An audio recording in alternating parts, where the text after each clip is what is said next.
আজ সকাল সকালে চলে এসেছি রান্নাঘরে, যেহেতু আমরা সবাই রোজা।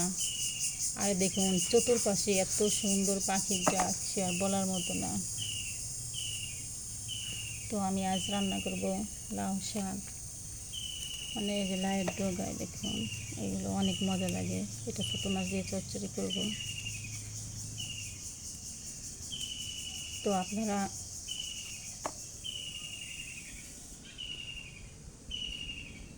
কে কে এটা খেতে পছন্দ করেন বা খান? আর এটা আমাদের বাড়িই হয়। আমরা যেহেতু গ্রামের মানুষ, আমাদের বাড়ির মাছ আছে, সেখান থেকে আমরা এগুলো সংগ্রহ করি, সেখান থেকে এনে আমরা খাই, আমাদের কিনে খাওয়া লাগে না। তো আপনারা কে কে গ্রামে বাস করেন?